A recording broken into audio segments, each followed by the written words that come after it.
I would like to call the meeting to order and acknowledge that we are in Treaty 1 territory, the home and traditional lands of the Anishinaabe, Ojibwe, Inuit, Cree, and Dakota peoples, and in the national homeland of the Red River Métis. Our drinking water comes from Shoal Lake 40 First Nation in Treaty 3 territory. My name is Brent McIntyre, and I'll be chairing the hearing this afternoon. To my right is Robert Upton, and zooming in is Faye Branson. Our secretary for the hearing today is Jason Robertson, and our assessor is Stephen Lobenstein. To the Zoom participants of the hearing, please note you are placed in the waiting room until your property is called upon. When it is your turn, you will be admitted into the meeting. Kindly follow along in the City of Winnipeg's Board of Revision YouTube channel for the hearing process. Once the host admits you into the hearing, please close or mute your YouTube player. You will then be permitted to speak with respect to your property. Once your hearing is concluded, you can leave the meeting. We will be hearing applications for revision of the assessment roll in accordance with the Municipal Assessment Act. The matters for which revision is requested have been described in each application, and we will limit discussion to those matters. Statements that are made at this hearing are sworn testimony, and anyone speaking to the matters must be sworn in. Be advised that comparisons of assessments of properties are not considered evidence of market value by the Board of Revision. The Board of Revision is appointed annually by Council and is independent of it and the City Administration. It makes its decisions on the basis of the evidence provided at this hearing and issues a written order that will be mailed to all parties as soon as possible. Please note that the Board's decisions with respect to an application may be appealed to the Manitoba Municipal Board if the matter pertains to assessed value or classification, or to the Court of King's Bench if the matter pertains to the application of exemptions from taxation. Should you wish to appeal, information on how to do so will be included with the Board's order. With respect to the hearing process, I will confirm the points of appeal with your property to be addressed with each applicant following the swearing in. We will then have the assessor's testimony followed by questions that the applicant may have, and then the applicant's testimonies followed by questions. Each side will have an opportunity to summarize if they wish. Once all of the evidence about an application has been brought forward, the applicant may leave. The process will repeat for each item on the docket today. The session will close after all the applications have been heard, and the Board will deliberate in private and make its decisions. You will receive the Board's decision by registered mail as soon as possible. As information, all public hearings are live streamed, recorded, and will be part of the public record. We will be hearing items 5, 6, 7, and 8 on our docket today. Mr. Robertson, please affirm the assessors and the applicant's testimony. Thank you. Mr. Assessor, please state your full name. Stephen Lobenstein. Do you affirm that the evidence you are about to give at this hearing is the truth, the whole truth, and nothing but the truth? I do. Thank you. Mr. Applicant, please state your full name. Ryan Oliveros. Do you affirm that the evidence you are about to give at this hearing is the truth, the whole truth, and nothing but the truth? I do. Thank you. You may be seated.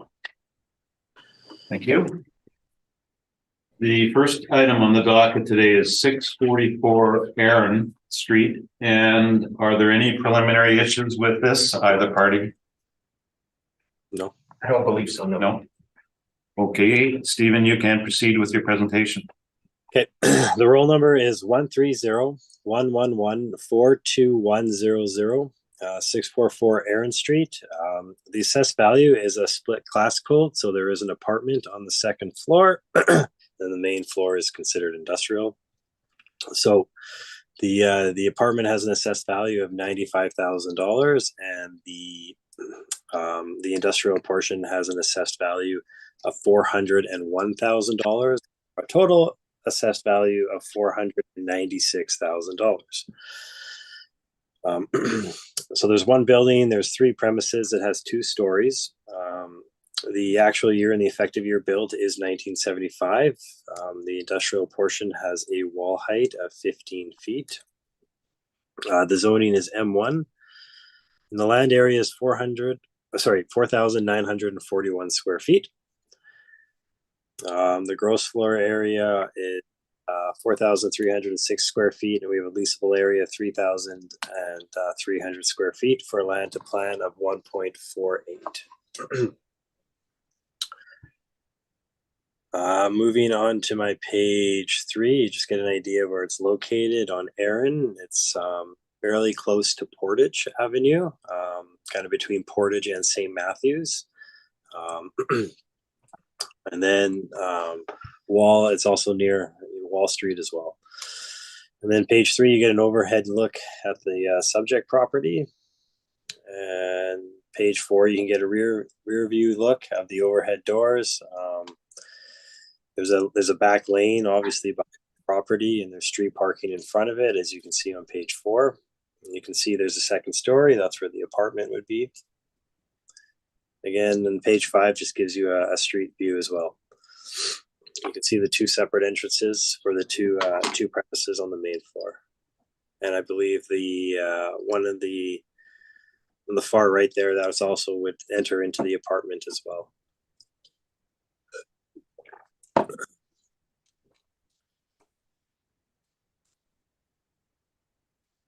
So we'll work our way down to my page 6. And this is the income stream for the storage warehouse portion or the industrial portion. You can see we have it broken up into 2 different premises. At they're both 1,650 square feet, and they both have a rental rate of $9.51 a square foot.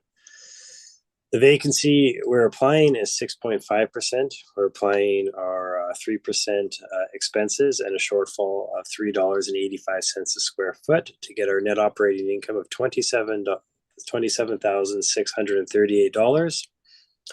The capitalization rate we're applying is 6.9% to get our capitalized value of $401,000. Now our rental rates, as you can see on the top there, for $9.51 are based off the market. So for comparables on page 7, you can see market comparables that our model rental rates are based off of. They're fairly close proximity to the subject property, except for the Niagara one. So they're on Gamble, Niagara, DeVries, Sargent, Winnipeg, and Aaron Street. The lease start dates are fairly recent, so they're up to market. So they're ranging from 2016 all the way up to 2020. The lease terms are fairly typical in the market, from 1 year to 10 years.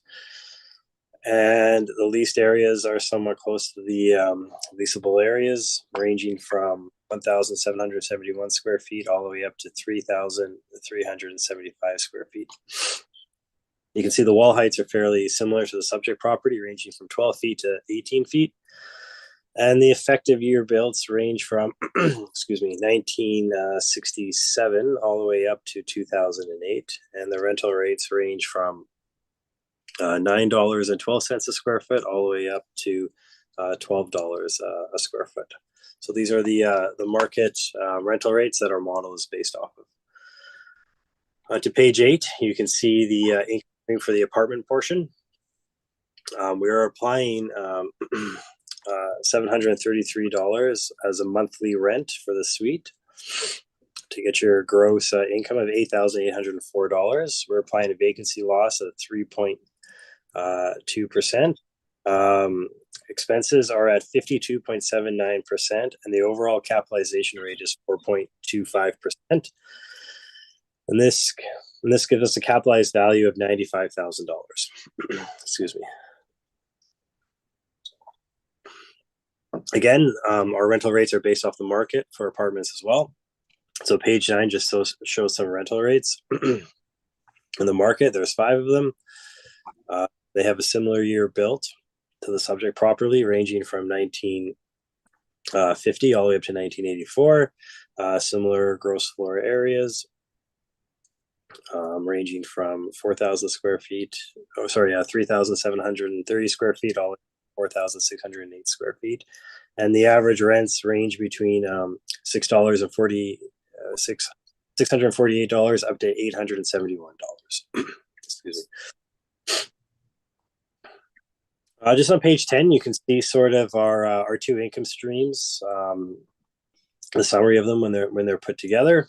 And you can see on the left-hand side there, the summary and the final estimated market value of $496. So you can see them all averaged out. On my page 11, you can see our capitalization rate chart. The industrial one is second from the top. The 20th to 80th percentile ranges from 5.55 to 7.45. So with the the industrial cap rate at 6.9%. It falls in the 20th to 80th percentile. And then the multifamily ranges from 4.8 to 5.6 for the 20th to 80th percentile.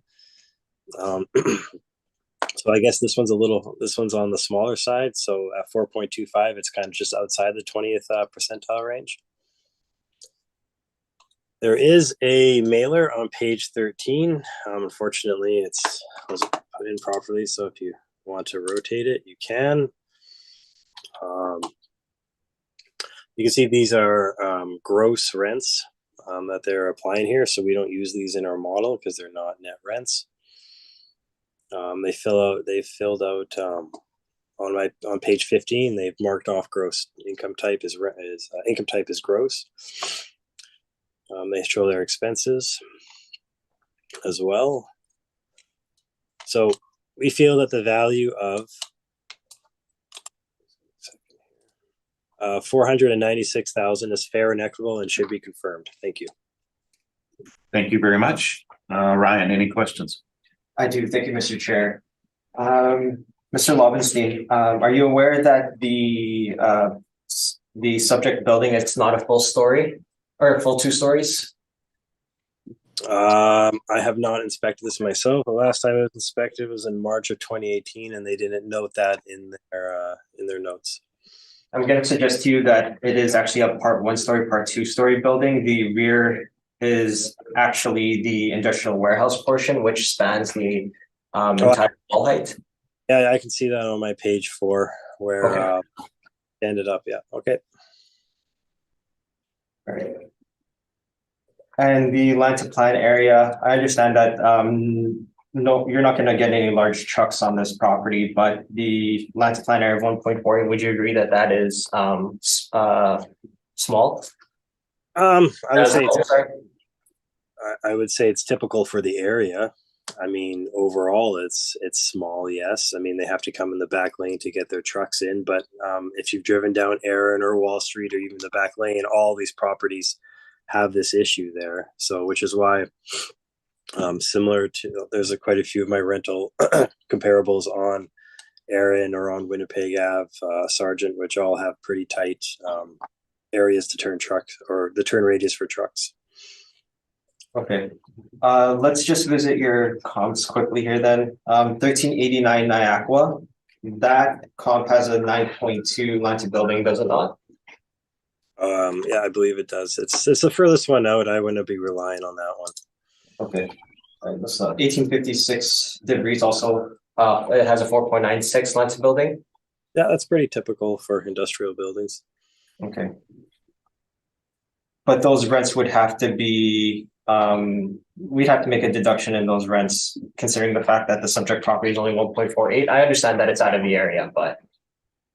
Not necessarily. I mean, the rents have to do with year build, square footage, wall heights, of course. There's many factors that go into it, not just a deduction because of land to building ratio.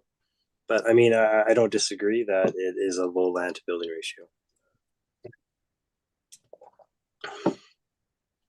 Okay, let's turn to your page 6 here. Your rents, are they model driven? Correct. Okay. And the cap rate is also model driven, correct? Correct. Okay.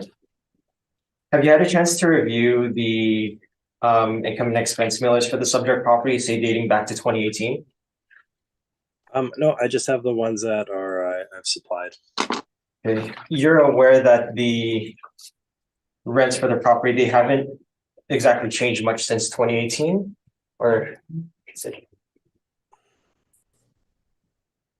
are you aware that the rents haven't changed much since 2018? Well, I think as I stated, we wouldn't be using these rents in our model because they're growth rents, and if they haven't changed at all, then that would be another reason why we wouldn't use them, because they'd be at market.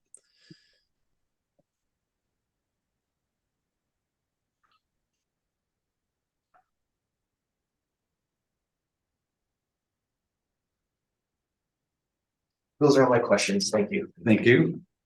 Faye, any questions? No questions, thank you. Robert, any questions? Yeah, that's all model driven. All model driven, yes. You did not have reference to the expense mailer. Did not adjust it in any way because of the expense mailer. No, we wouldn't do that. Okay. And the bottom portion of manufacturing, that's demised into two areas, did you say? I was not aware of that. That was something Ryan pointed out, but I agree with him. You can see on my page,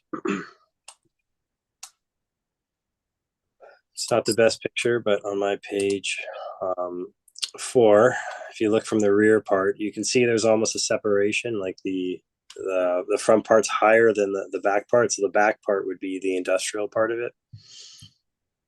Okay. The cap rate on the apartments, you've got at 4.25. Yes. Isn't that rather aggressive for a 1975 building? I think it's the size of it being a fairly small apartment, I guess, would be the reason why it's at such a lower cap rate. And where was that on your cap rate chart? What's your cap rate chart page again? Yeah, it's on page 11, so it's outside the 20th. So our cap rates are showing the 20th to the 80th percentile ranges. So those are where the majority of cap rates within the city of Winnipeg fall. So this one is outside of that range. Okay.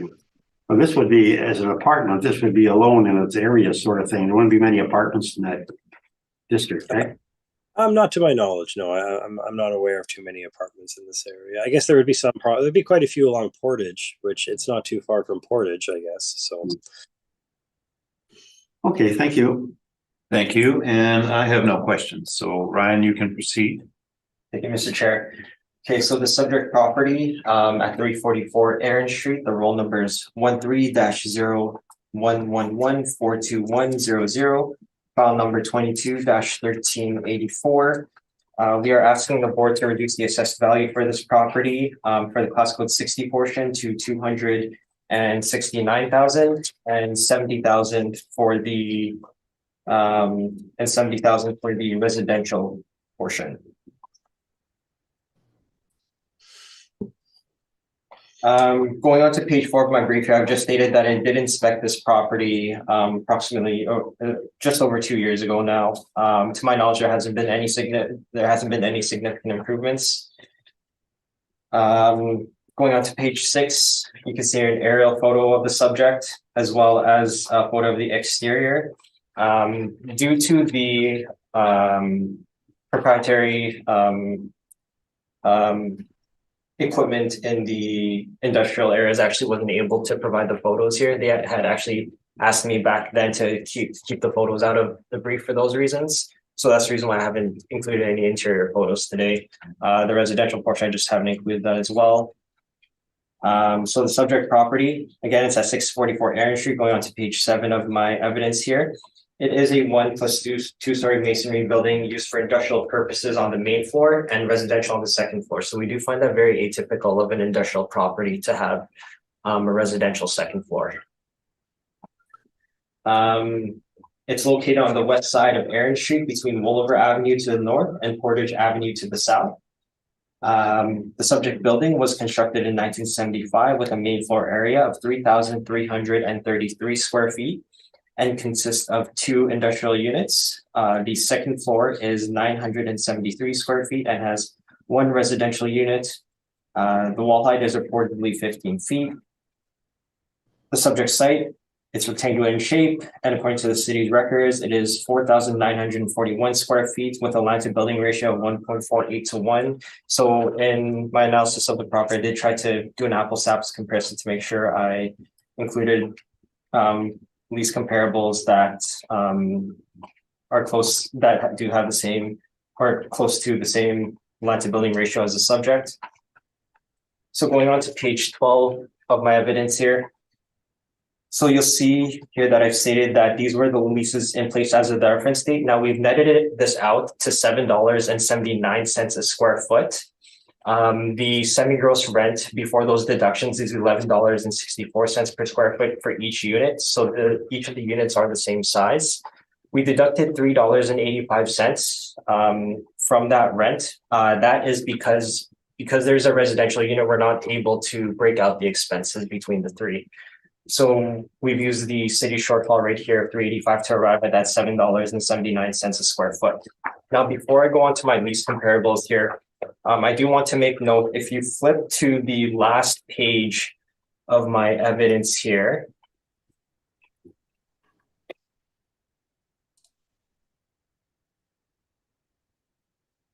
And I realize I didn't number my pages here, but I understand that the board will be going by the PDF page numbers on the top of your Windows screen there, so. So you'll see here that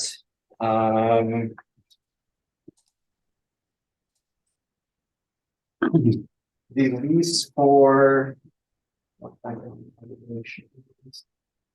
smart tech windows.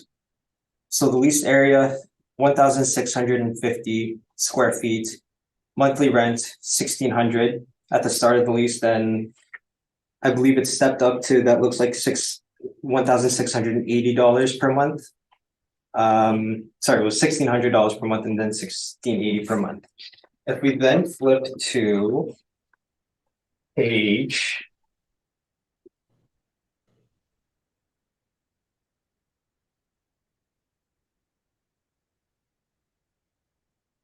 Just give me 1 second here. I'm just making sure I refer to the right pages.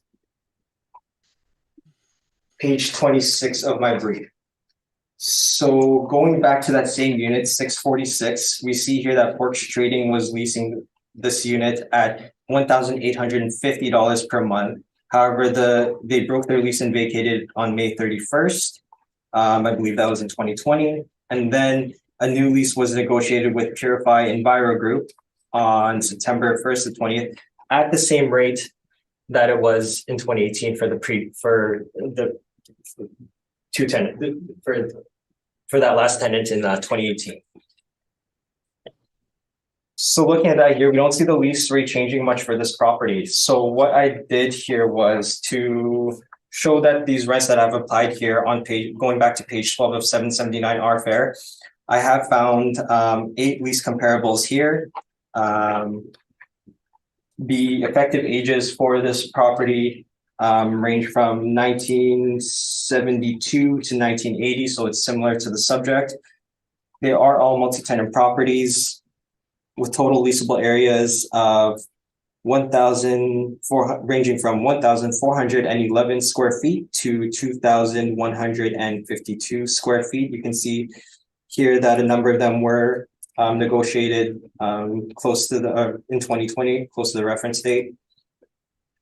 The rents range from $6.25 a square foot to $9 per square foot.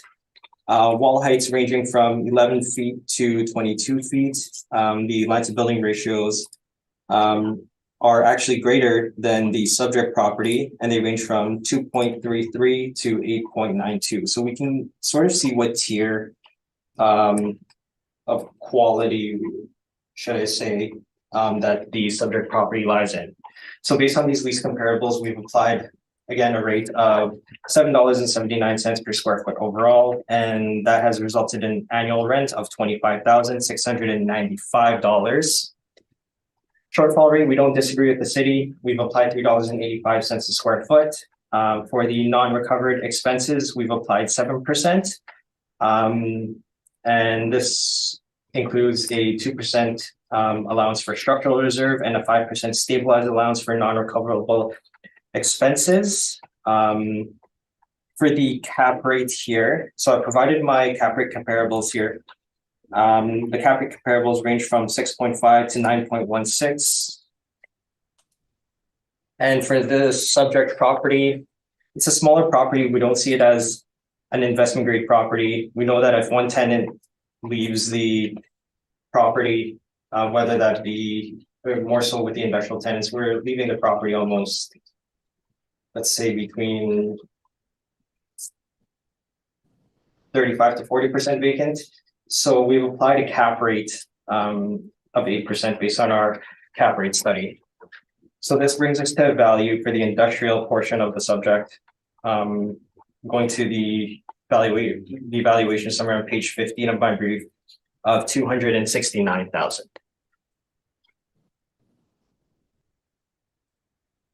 Okay, so for the residential portion, so consistently with this property, we've been agreeing with the city on their net operating income. We've provided our cap rates here, which are from our apartment cap rate brief. And for the subject here, it being a 1975 build, we've applied a cap rate of, oh, that should actually be 5.5%. Sorry about that. So that would change my value here. I just inputted the wrong cap rate. So if we take the city's NOI, 4,023. Oh, no, sorry, I'm mistaken. So again, this property is in an industrial property with a residential second floor. Again, that we see as atypical. So we've applied a base cap rate of 5.5%, in this case with the 25 basis point premium for its location. And then that brings us to our value of $70,000. So in conclusion, going to page 18 of my brief here, we're asking the board to reduce the assessed value for the industrial portion to $269,000. And for the residential portion to reduce that to $70,000. And that concludes my presentation. Thank you. Thank you very much. Stephen, any questions? Just a few. On your page 12, you're using $7.09 a square foot. You've stated that this rent hasn't changed in some time. Would you not agree that this is not up to market then? Well, the lease for unit 646 there was just negotiated on September 1st of 2020. So, and I know, and I have to know that my clients have been, have owned this property for some time. So I believe that they would know what would be the market rate for this property. And also what one of the biggest indicators was, what one of the biggest issues I saw with this property is that the previous tenant, which signed a lease in September 1st, 2019, had a monthly, was paying a monthly rent of $1,850.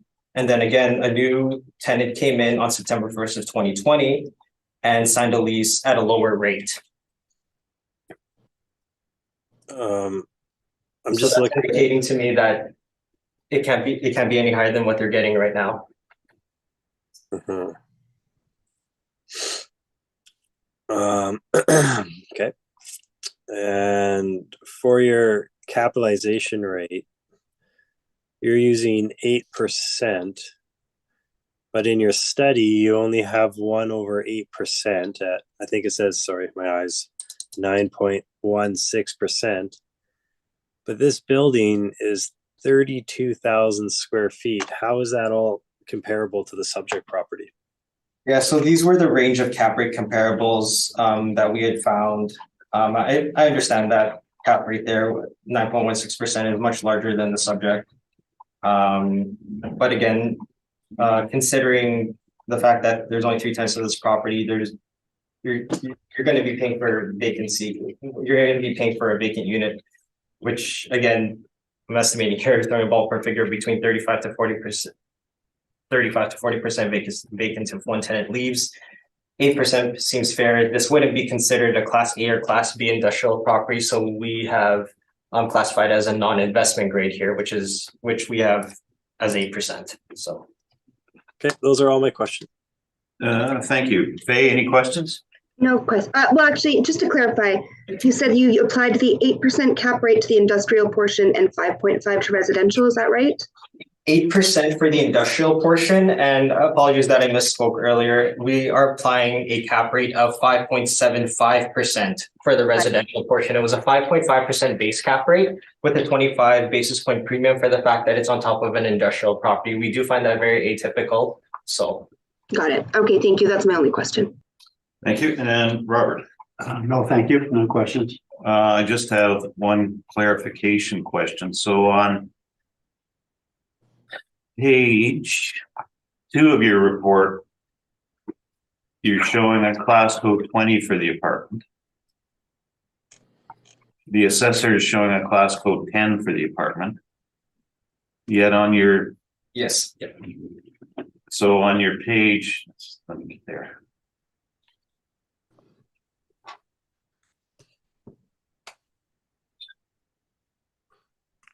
So on page 18, you're showing class code 10 for the apartment, Yeah, so the So- apartment should be a class code 10, not 20. not 20. It's the same liability. I think I was just thinking the fact that it's rented out as an apartment, and then apartments are typically class code 20. So it's a bit of a muscle reflex, I guess, Okay, when I type that in. okay, that was just a clarification. And that was my only question. So that concludes this property. The next property on the docket is 1309 Mountain Avenue. And are there any preliminary issues with this property, either party? Nope. No? Okay, Steve, let me just get there. Okay, Stephen, you can proceed. The roll number is 10416551100 1309 Mountain Avenue. The assessed value is $3,604,000. We have two buildings on this property that have been built between 1976 and 1977. The number of premises, we have 3. The actual year built is 1976. And we have wall heights from 11 feet to 19 feet. The zoning is M2. The land area is 93,569 square feet. The plan area is 46,590 square feet. And the gross floor and leasable area is 49,590 square feet for the gross floor. The leasable area is 49,390 square feet for a land to plan of 2.01. So moving on, you can see a map of the property. This is located on 1309 Mountain Avenue. This is in the Inkster Industrial Park. On the bottom of page 3, you can see an overhead view of the subject property. It does have some rail lines running beside the property, although they don't utilize these rail lines. And then page 4 gives you another view of the subject property. You can see there's an office in the front. That's on the bottom of my page 4. You can see where the overhead doors are for the, it looks like, I can't tell from this picture, but maybe above grade loading, or now it's grade loading. And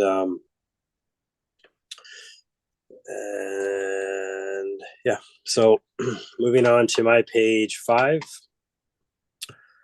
we can see we have it broken down in 3 premises. We have 25,000 square feet, 21,630 square feet, and 2,760 square feet. The 2,760 square feet is the front part, is the office part. We are applying a 4% vacancy rate. Our standard expenses of 3%, a shortfall of $3.85 per square foot for a net operating income of $243,262, and overall, and a capitalization rate of 6.75%. When we capitalize the income, we get an estimated value of $3,604,000. On my page 6, you can see our market rents that our model is built off of. So these are actually the market. They're on Hutchings, 3 are on Fife, Bunting, and the other one's on Oak Point Highway. So they're all in very close proximity to the subject property. Most of them are right in the Inkster Industrial Park, except for 70 Oak Point Highway, which is not too far away. You can see that these net rents range from $5 a square foot all the way up to $7 and 95 cents a square foot. The effective years built are similar to the subject property in that they range from 1960 all the way up to 1974, and the wall heights range from as low as 12 feet all the way up to 20 feet. And the leased areas are sort of bracketed to the premises. So they range from 2,040 square feet, all the way up to 45,675 square feet. Again, our capitalization rate charts on page 8. Industrial is second from the top. The 20th to the 80th percentile, the range is 5.5 to 7.45. And the subject's at 6.75, so is right in the middle of that range. You can also see the some outside sources beside it, such as Kohler's, CBRE, and Cushman and Wakefield, and you can see their ranges they have. So this this property falls within many of these ranges. Moving forward.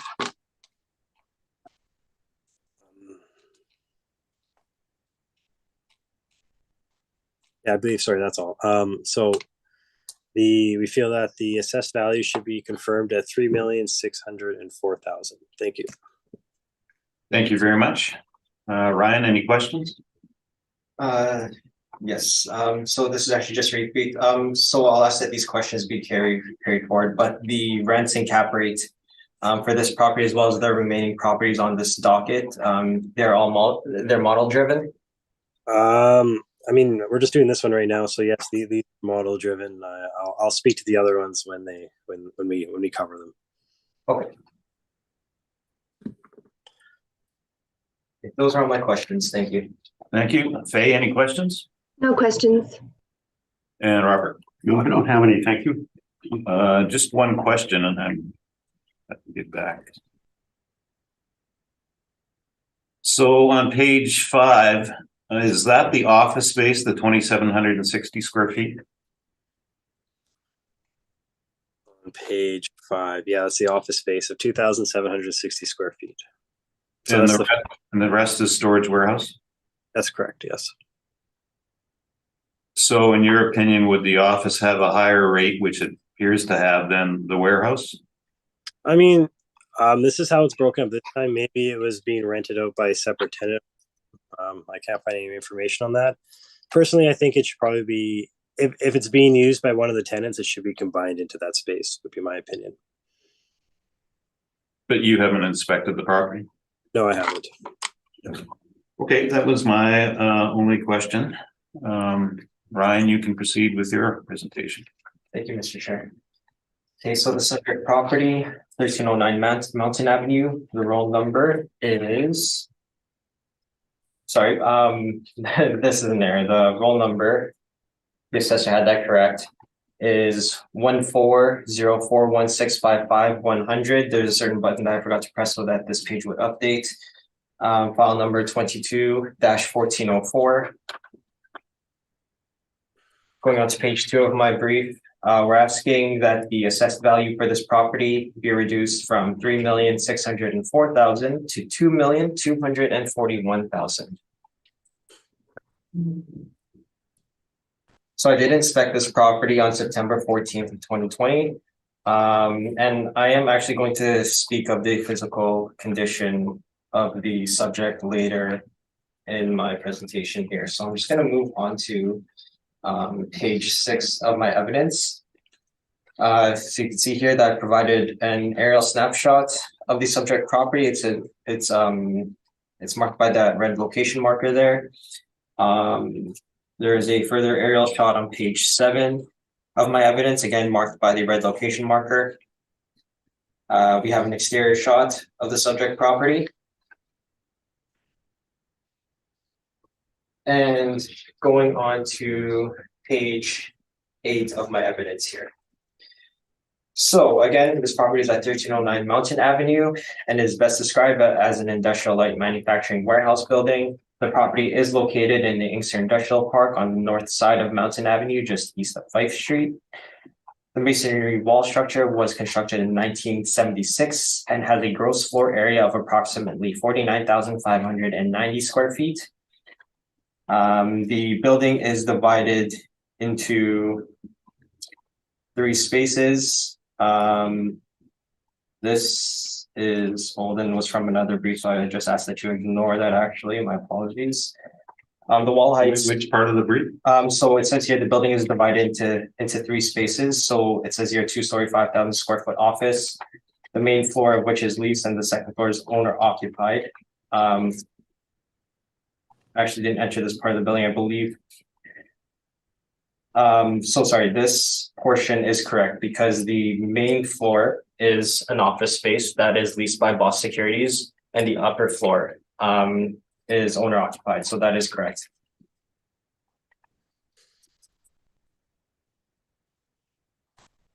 So the wall height is reportedly 19 feet with a clear height of approximately 16 feet. So I've had many conversations with my clients regarding this property for a number of years. He has continuously stated that the property is in disrepair with many leaks throughout the building, and I state that on my brief here. So I would refer the board to the materials attached in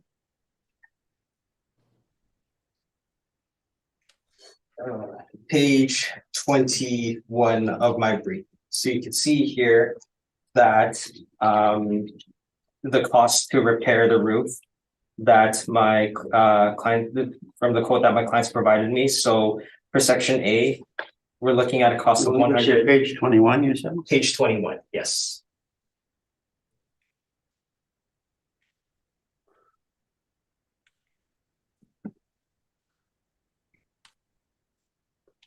Got it. Okay. All right, so we can see here that for section A of the roof here, and there's a floor plan also provided on page 20 of my brief, or sorry, not floor plan, just a plan of the roof here. So for section A, he's looking at costs of $189,800 to repair the roof, and this was as of March 16th of 2017. For section B, he's looking at a repair cost of $261,180 or a combined cost of $447,300. This is what my client has been speaking to me about for a number of years. And it is just this year now that the rents have reflected sort of the detrimental condition that this property is in, as well as the struggle he has had to lease out the property, which again, I will get to that later in my presentation. So we do know that the roof for this property is in disrepair. So the subject site, it is almost rectangular in shape. And according to the city's records, it is 93,569 square feet with M2 zoning. The land to building ratio is low at 2 to 1.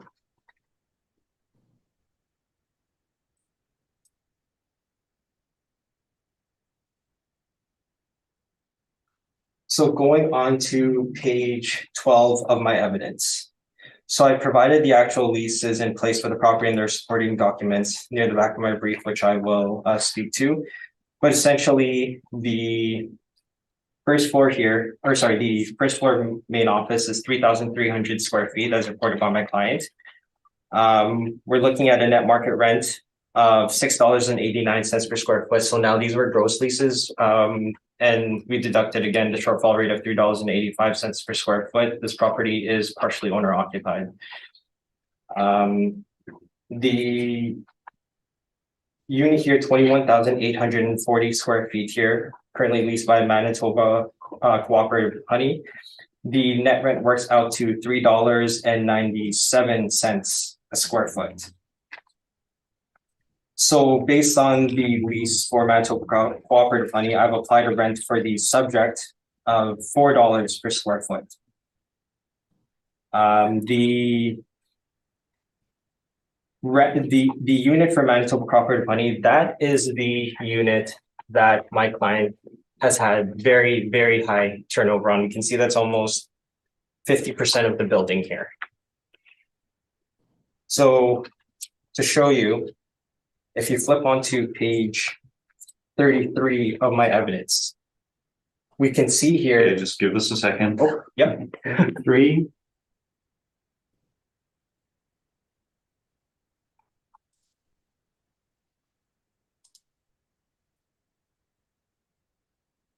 Faye, are you there? I am. This is the tenant verification form we're looking at. Yes. That is correct, yes.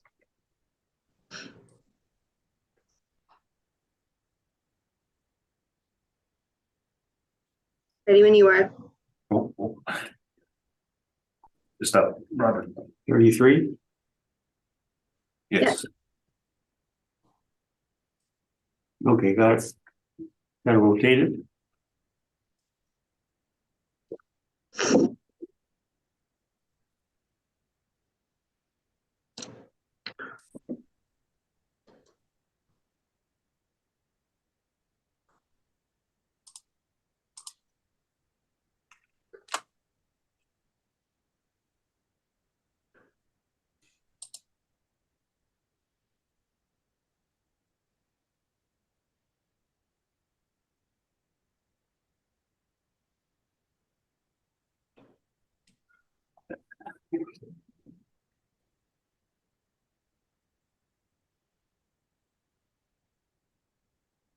I think I get you to flip the pages the There most. you go. Second one up.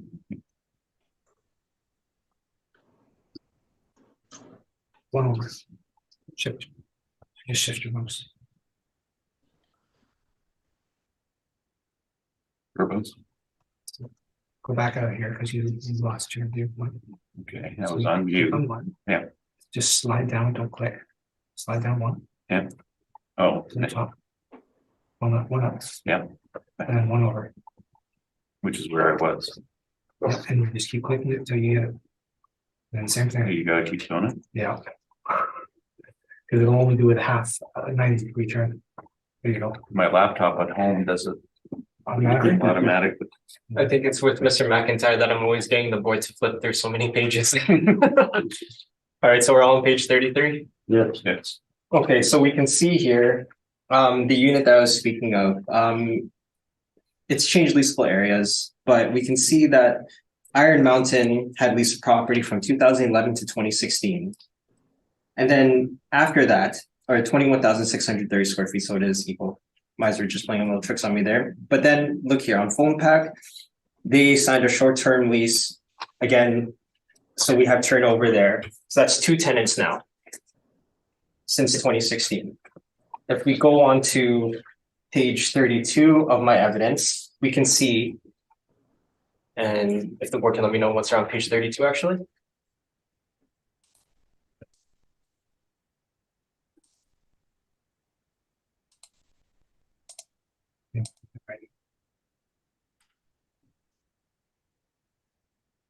Okay, I'm at 32. Let me do this again.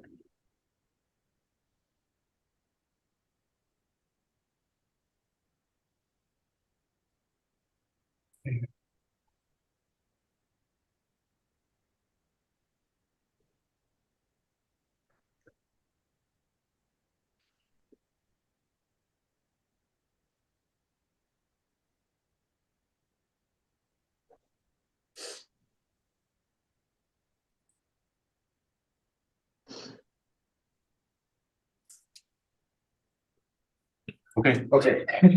So we can see here, so the third line, Be Made Honey signed a lease from March 15th, 2017 to March 15th of 2020. So now we're now at 3 different tenants since 2017. And now going on to page 30, this is going to be the second last flip for my reference with regards to this lease. I do want to bring this to the board's attention.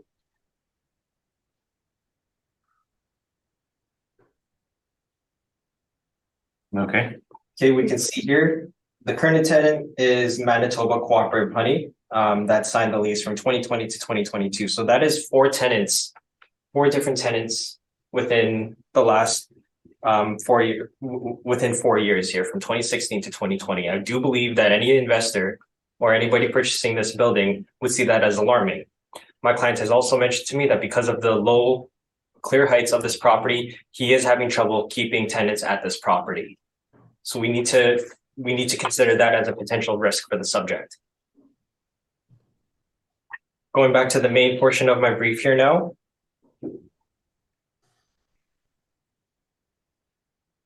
what page? Page 12.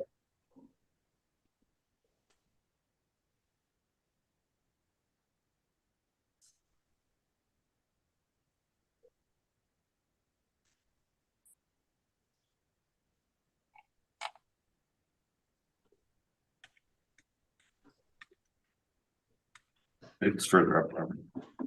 I'm trying to get rid of this black square here at page 12. 11, 12. Okay, Okay, Okay, so again, we can see that most certainly the tenancy turnover would be a concern for this property, which is why I have just applied the rents that the estimated net market rents here that I have. So the total rent on an annual basis is $209,484. This works out to $4.18 per square foot. We're agreeing with the city's vacancy allowance of 4%, a shortfall rate of $3.85 per square foot. Again, for non-recovered expenses of 7%. Now, I actually didn't go through it in my last presentation, but I can go through my non-recovered expenses at the end of my presentation should the board wish. But I understand that it has been probably heard many times in the past, so. Faye, have you heard the various presentations over the past couple of months? I've heard various presentations over the past couple of months. Okay, Robert? yeah, I think I've heard them, yeah. okay. And I've heard them. Great. All right. So for this property, again, considering the high turnover with this property, we're applying a rate of 8%. We don't see this as a class A or B. Again, looking at it as non-investment grade of 8%. I'm not going to add a premium to the cap rate because I believe that it's up to the turnover of the property is already captured within the rents. So in conclusion, going on to page 14, we are asking this board to reduce the assessed value for the subject property to $2,241,000. Now I do have my industrial cap rate study as well, but again, I imagine that the board has heard that quite a few times. Faye, have you heard it? I certainly have. Okay, Robert? Yes, I have, yeah. And I've heard it. perfect. All right, and that concludes my presentation then. Thank you very much. Stephen, any questions? A few. Looking at your mailers that you supplied, has this building had any prolonged periods of vacancy? Not any prolonged periods of vacancy, no. So they've never really had an issue having tenants then. It hasn't had an issue, but the main concern here is it is the turnover. So Now, is the turnover because of the building, or are these tenants just going out of business? Are they moving to a building? So the words from my client's paraphrased here is that he's having trouble keeping the tenants at the building because of the low ceiling heights. I'm not going to say that it's in direct correlation with the repairs that are needed for the property, but again, we can see that that there are significant repairs that need to be made to the roof. But it's mainly the turnover that's the concern here, and he's having trouble keeping tenants at the property. So I do think that investor would see that as a perceived risk, especially with these shorter term leases that he's getting. And did you look at any market rents for your rent comparables or your rental rate that you're using? Yeah, so based on my experience, I mean, most industrial properties, the lowest that I've seen within the reference period is $5 a square foot. But given the issues with this property, I mean, market rents of properties that may not be facing the same issues shouldn't really be considered, and we should consider the rents that this property is actually achieving. Okay, those are all my questions. Thank you. Faye, any questions? No questions. Robert? Yes, on your rental situation there, Yes. the last renter you showed us was B Honey, The last renter is actually Manitoba Cooperative, honey. and what was that rate at? We netted the rate out to $3.97 That a was square foot Okay, and you're using $4.18 as your overall. as my overall. Overall Correct. rental. Yes, Okay, that includes office space, everything. that includes the office space. Yes, so that boss security is there, 3,300 square feet. So it's a very small portion of the property. 418 you're using overall. 418 we're using overall, correct? Can I go back to the assessor and ask him what he was using for the overall rent? Of course. Good. He had to average those three rents that you were showing. Oh, sorry, I haven't averaged that. Just give me 1 second here. Too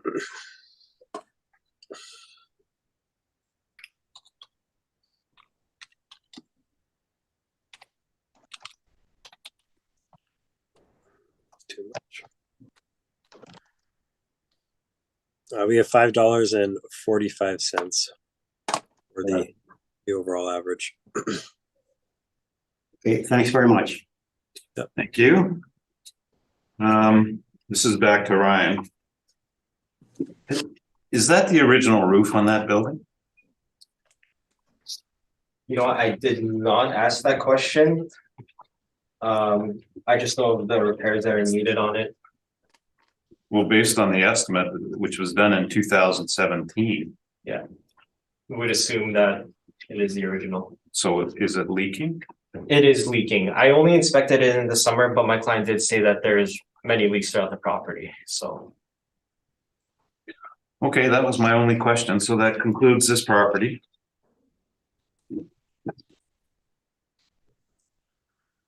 The next one on the docket is 106 Scurfield Boulevard. Again, any issues with this property? None for me, nope. I don't believe so, no. Okay, Stephen, you can proceed with your presentation. May I please be able to get a cup of water? Otherwise, I won't be able to talk much longer. Yeah, we can take a 5-minute recess. Thank you.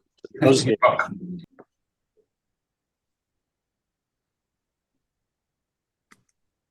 Thank you very much. We'll reconvene the hearing, and the property is 106 Scurfield. And Stephen, you can continue. The roll number is 0309299325, 106 Scurfield Boulevard. The assessed value is $2,971,000. The actual year built, so between 1988 and 1989, we have an overall year built of 1988.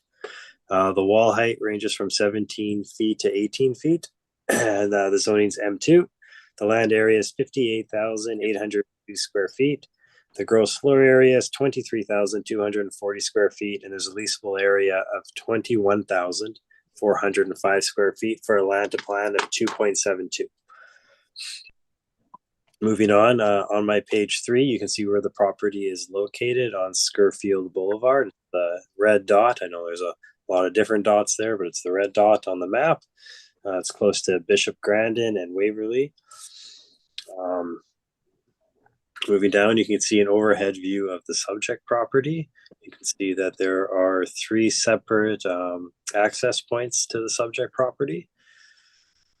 On my page 4, you can get a few other views. You can see some of the overhead doors where you load in materials. And on page 4, there's actually a below grade ramp that rolls down as well for loading in materials. And you can see on the bottom of page 4. So there are a number of premises in this building. There are 8 total premises. You can see them broken up on my page 5. The premises range from about 1,100 square feet all the way up to 5,270 square feet. And that gives us a total leasable area of 21,405 square feet. We have a potential rent of $203,034. I'll just quickly give you the overall.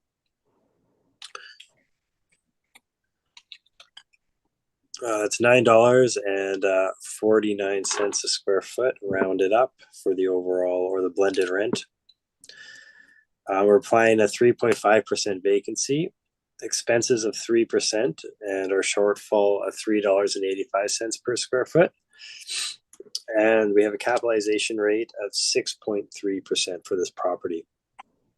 Now we apply that capitalization rate to our net operating income of $180,166 to get our estimated value of $2,971,000.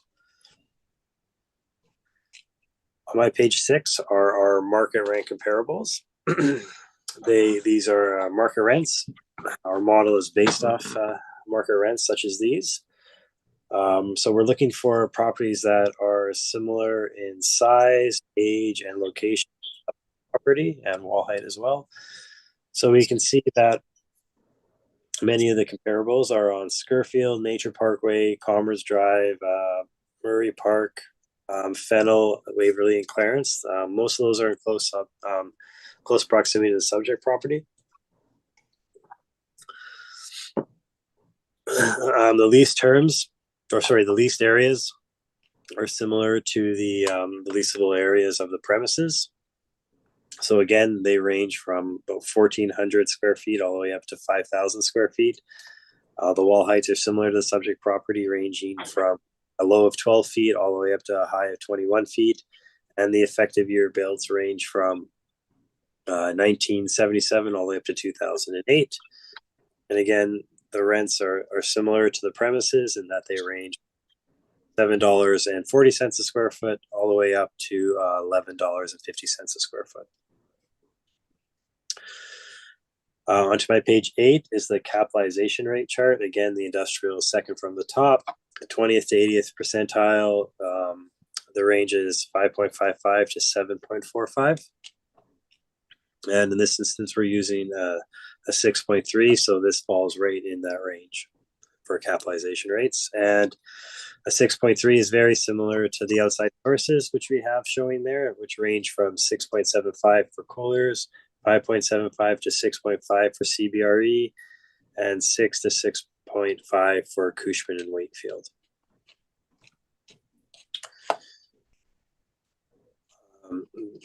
On my page 21, you can see that there is a rent roll. Might have to enlarge it a little bit to get a better view of it. But you can see some of the base rents range from $10.25, $11, $12, $8.50, $13, and as low as $5 for the last one there. So our model rents are actually very similar to the actual rents of this property as well. And then on page 24 and 25, you can see their income and expense workups as well. So we feel that the value of $2,971,000 is fair and equitable and should be confirmed. Thank you. Thank you. Ryan, any questions? Just one question on page 8 here, actually, just regarding the broker's cap rates. You're aware that Colliers includes closing costs, which would bump up the cap rates, or which, if deducted, would bump up the cap rates about 25 basis points. I'm not aware of how Kohlers exactly calculates their capitalization rates, but this is what they're putting out to the public. Those are my questions. Thank you. Thank you. Faye, any questions? No questions from me. Robert? Not at this time, thank you. And I have no questions. So Ryan, you can proceed.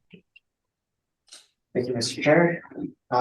So the subject property at 106 Fairfield Boulevard, the roll number is 03-092993255. The file number is 22-2989.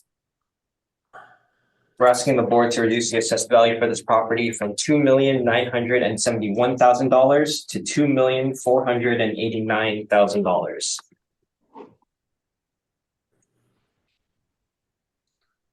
I provided an aerial shot of the subject on page 6 of my evidence, as well as exterior shots from pages 6 to 7 of my evidence. So the subject property, it is a one-story building constructed in two stages. The first part was addressed as 112 Scurfield and was built in 1988 and consisted of 10,560 square feet of leasable area. The second portion was addressed as 106 Scurfield and was built in 1989 and consisted of 11,235 square feet of leasable area. The two properties did merge and are now addressed as 106 Scurfield with a leasable area of 21,405 square feet. Prior to the two properties being merged, they were each assessed as neighborhood shopping centers. And for the 2020 And since the 2020 property assessment, the city has been classifying this property as industrial. So the land area is 1.35 acres or approximately 58,802 square feet, and it is zoned M2. Going on to page 12 of my evidence, we're actually coming in at an annual rent that is higher than what the assessor applied at $212,823. This works out to an overall rent of $9.94 a square foot over the leasable area of 21,405 square feet. For the vacant unit there, you'll see there that I marked it in blue. I applied 1050 there because it is almost similar in size to unit 106B and C there that are combined units at 1050 a square foot. For this property, we differ on the vacancy rate at 4%. That's based on our capitalization rate study. For the shortfall rate, we applied $3.85 a square foot. Non-recovered expenses, we've applied 7%. For the cap rate, we've applied 7.5%. This is going on to page 13 of my brief. This is for the fact that it has a low wall height. It's a bit older and has a low land to building. And going on to my summary here, the overall value that we request the Board of Revision to reduce the assessed value to is $2,489,000. And that concludes my presentation. Thank you. Thank you. Stephen, any questions? Just on your cap rate, you're at 7.5%. Is that correct? That's correct.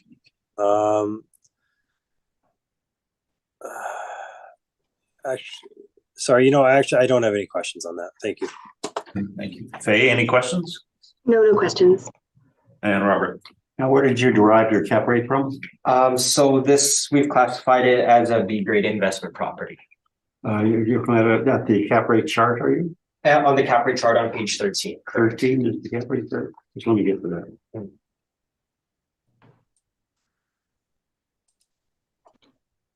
Next page 13. Oh, I'm too far. Okay.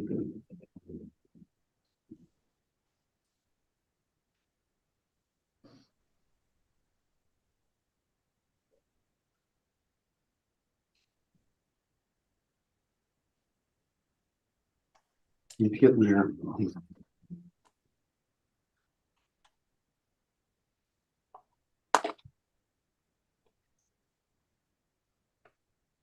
Page 13, okay. Where are we here? You're a little bit further. That's 13 right there. Well, I've got 13 here. There. Okay, at the top of it. Okay. And where are you on that cap rate chart? So we're at the investment category class B. So for class B, our cap rates range from 6.5 to 7.5. Okay, and that is your own calculation of cap rates. How you also says calculation of cap rate. Exactly, yes. It's based on our cap rate study. Your study. Okay. Okay, thank you. Thank you. And I have no questions. So moving on to the last property, 1397 Buffalo Place. Any preliminary issues on this one? Don't believe so. No. Well, I think there isn't there a class and liability with this one? I don't think I saw that. That's not on our application. It was just, for the application was just about assessed value. Just about assessed value. Yeah, was there supposed to be a? So I guess maybe the confusion might be the owner of the property, which is a church, is occupying more space. So I've actually captured that in the value shifting over the leasable areas. Yeah, I mean, I'm fine with however the board wants to proceed. This is just Ryan suggesting that the class and liability, like the percentages, be changed. Which I guess I assumed would have fallen into the value, but that actually may not be the case, I guess. Well, because the application didn't contain class for liability. Okay. Let me just double check. Make sure. I believe it, I don't think it did. This was 41319. Application. Out of assessed value, that's all we have checked off. Seeking decrease. Amount of assessed value. Okay, so class and liability wasn't checked off. Yeah, it wasn't class number, it would be below. So the only thing we can consider today is the quantum. Is it quantum okay? I guess I'll just have to speak to my evidence and just leave it to the board how they want to deal with it. I mean, my values have the quantum has changed because leasable areas have been shifted over, but Well, then, we just have to be. did you advise the department in advance? Stephen, I think we had a discussion about it. You and I think a few days before it was due. I was aware that this was happening. Yeah. But again, procedural fairness, I'm not, if it's not appropriate to do so, all I can really speak is to the values that I've applied. I don't want to speak out of turn, disrespect the process in any way.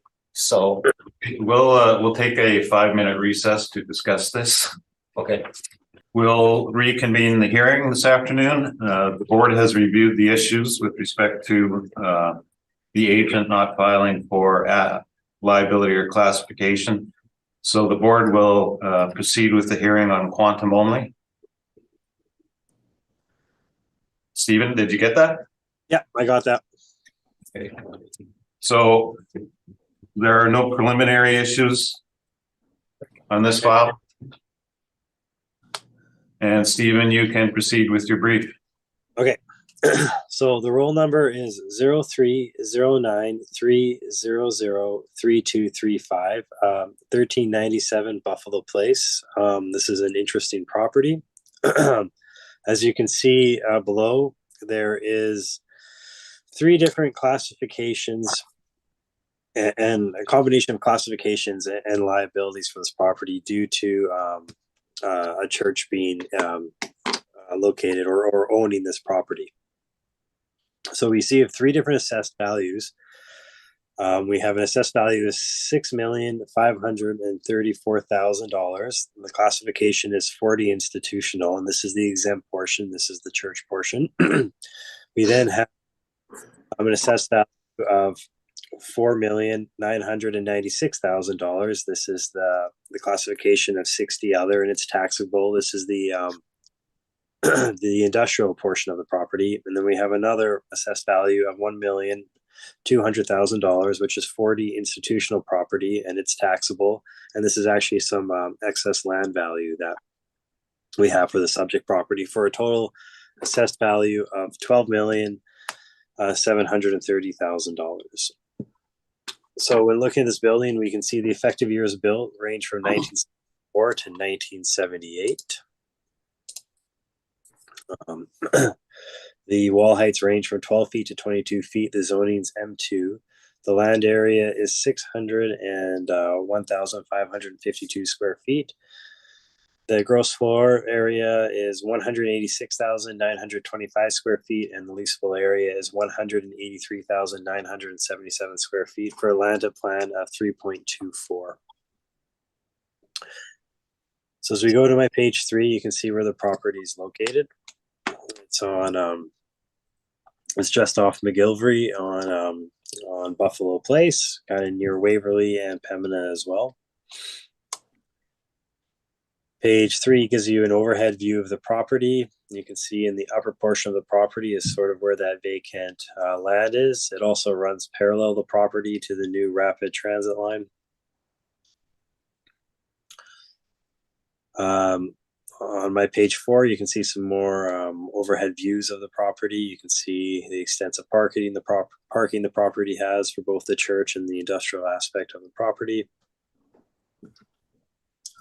So page 5, this would be the 60T portion, or the industrial portion. It has 82,550 square feet broken up into 2 premises. The 2 premises are 21,000 square feet and 61,550 square feet. I'll give you the blended rate in just a moment. And so it's a blended rate of $5 and about 9 cents a square foot. The vacancy, we're applying 3.5% or standard expenses of 3% and a shortfall of $3.85 per square foot. We have an overall capitalization rate of 7.65 on this property. When we capitalize the net operating income, we get an estimated value of $4,996,000. Our second portion is the church portion on my page 6.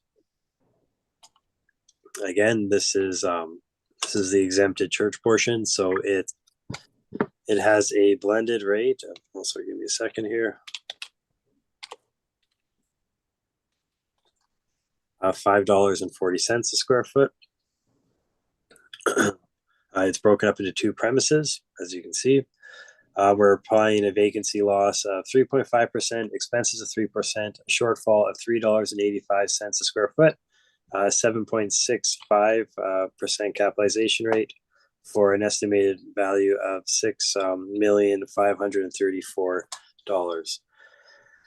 You can see the rent comparables that we're using here. A second here. They are located on Clarence, Salto, St. Matthews, Sony, and Clarence, ranging from 5,000 all the way up to 31,000. The effective years built range from 1999 as a high all the way down to 1976. And the rental rates range from $5.31 a square foot all the way up to $7.95 a square foot. Now, as for the land part, that would be on page 8. You can see it's $1,200,000. We've had to put this into an income stream just to make sure all our costs and liabilities balance out. But as we scroll down to my page 11, you can see the land value is the first land value at 180,466 square feet. We're using a rental rate of $6.65 a square foot to get our $1,200,000 for that excess land rate. You can see some comparables we have here. We have 5 comparables. Waverly High, there's 2 on Waverly, 1 on Hyde, Black Diamond, and Chamomile Cis. If you go near the bottom of the chart, you can see they range from $11.79 a square foot to $5.36 a square foot. And under land info, the land areas range from a high of 279,000 to a low of 279,000 square feet to 146,000 square feet. So these are all fairly similar in size to the subject property. And on my page 9, you can see the blended rates all put together to get our estimated market value of $12,730,000.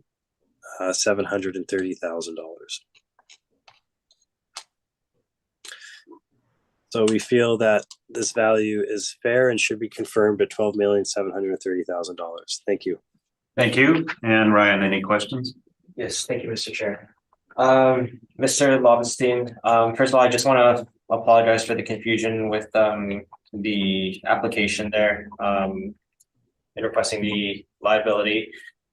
So I guess I just have a few questions about, how the values are derived here. So what's the values, when the values are derived, does the department review the areas that are attributed to each tenant? So yeah, we do something that we call percent change reports, and we look at properties from years past to see how they've changed. So in this situation, when this building got reviewed, yes, we would have looked at the mailer and seen what they stated on it. Okay. So if we just flip to the mailer here, on on page 14 of your evidence, it says here that Church of the Rock is occupying 109,195 square feet plus another 15,480 square feet. That's just over 124,000, right? That's correct. Yeah. Okay. And going back to page 5 of your evidence, the department has used an area, or sorry, not page 5. Page 6, the department applied an area of 101,427,000 square feet. That's correct. Okay. Is it possible that maybe in the review that it was missed that Church of the Rock was actually occupying more of the premises? Sure. I mean, there's a few things here. So this is a unique building in the sense that it has a church and industrial component to it. My understanding is that that's something that's new. The church saying they're occupying that part of the industrial building. So I guess we would need to do an inspection to confirm that they're actually using this space and how the space is being used. Is it just a portion of the warehouse where they're storing materials, or is it actually a device space where there's a door to enter and it's their own occupied space? In many warehouses, we've seen many times where people will or owner occupiers will move materials in and out of spaces, whether it's vacant or not, and say that they are or aren't using it. So basically, for us to change something like this, it would require an inspection. Okay. That's right. I guess a possible recourse for my client just to inquire with you, we can fill out a request to review the exemption for the property, or? Absolutely, we would. That's one way. Definitely a way to do it. We can get out there, we can inspect it with you, and if that space is being used, we can definitely change it. Okay. All right, that's right. Thank you very much for that information. I just wanted to clarify.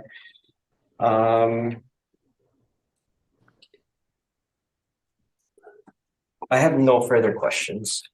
Thank you. Faye, any questions? No questions. Robert? Thank you. And I have no questions. So Ryan, you can proceed with your presentation. Okay, so the subject property, 1397 Buffalo Place, the roll number is 03-09300-3235. The file number is 22-1393. If we flip to page 2 of my evidence here, so for the class code 60 portion, it's currently assessed at 4,996,000. Class code 40, taxable 1,200,000, and for the exempt portion, $6,534,000. We're requesting the board to reduce the assessed value for the class code 60 portion to $3,447,000. For the class code 40 section, we're asking the board to confirm that at $1,200,000. And for the exempt portion, an increase on the exempt portion to $7,306,000. And again, I do want to respect the process here, so I'm speaking out of turn because I understand that we didn't apply for a change in liability or exemption. Correct. I do not mind if the board would interrupt me and I'll figure out how to proceed with the remainder of my presentation. So Only with respect to quantum. only with respect to quantum. Okay. Okay. All right. Okay, so on page 6 of my evidence here, we have an aerial photo of the subject property and a photo of the south side of the subject. The west side on page 7, a view from Buffalo and Fennell Street. And on page 8 is just a view from Buffalo Place. So the subject property was originally constructed in 1956 and consisted of 167,569 square feet with 22 foot wall height. In 1973, a one-story portion consisting of 15,874 square feet on the main plus a 1,322 square foot basement was added. In 1978, an additional 2,160 square feet was added to the subject. So the subject was originally owned by Superior Cable and was used for light manufacturing. And then again, this is an interesting property. Church of the Rock purchased the property in 2003 for $2,715,525, or 2003, not 2013. And the building now consists of the church portion. As well as multi-tenant use.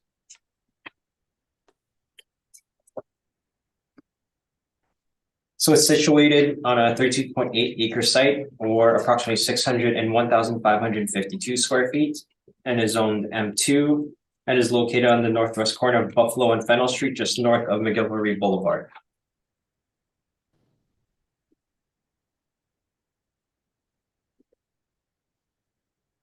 Okay, so going on to page 13 of my evidence here. So based on the income and expense mailers that my client has submitted, the church section, they now occupy 124,675 square feet.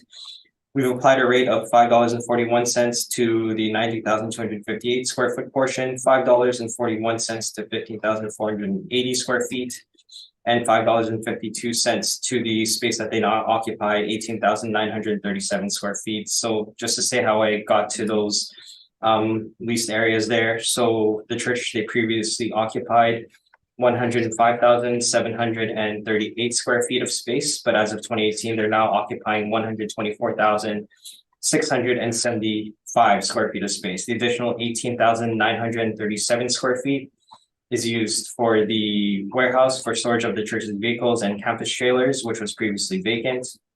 The assessor on his brief here, you saw that they're applying a rate of $5.50 a square foot. So we've applied that same rate here because that is the portion that was broken out in our rates. So again, that was $5.50 a square foot. So for the exempt portion, we are applying an annual rent of $676,196. For the vacancy rate, we're applying 4%. Shortfall rate of $3.85 a square foot.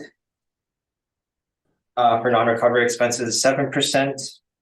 And for the cap rate, we're applying 8%. So the value that we come to on the church portion is $7,306,000. Now for the industrial taxable portion, the class code 60, going on to page 15 of my brief here.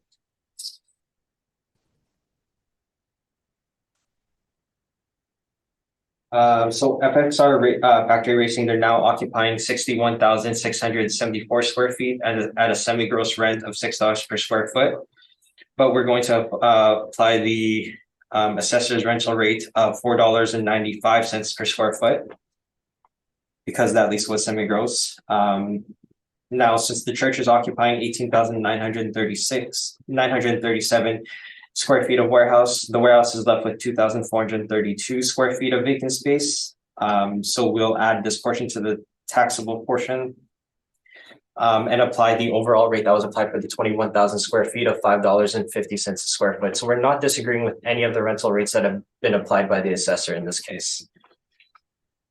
Life International and World Focus are each occupying 60 square feet spaces at a semi-gross rent of $7 and $14 per square foot. But for the purposes of this report, we're going to be treating these spaces as net.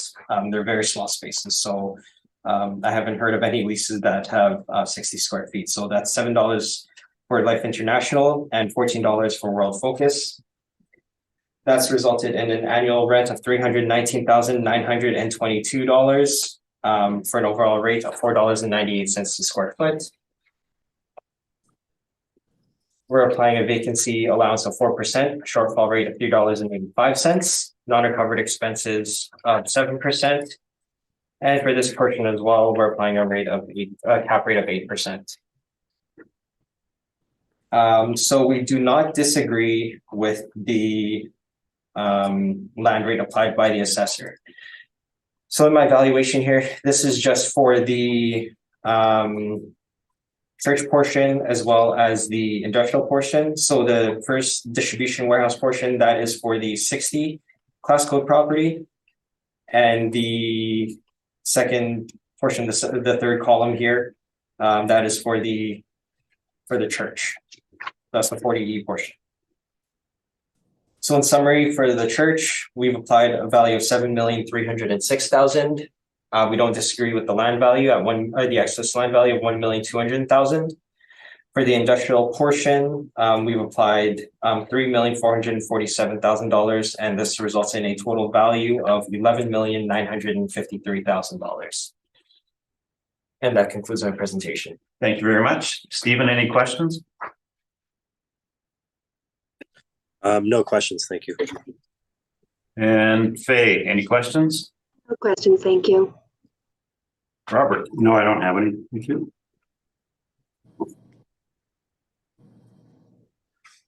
We have heard all of the items scheduled today, and this hearing is now adjourned. Thank you, everyone.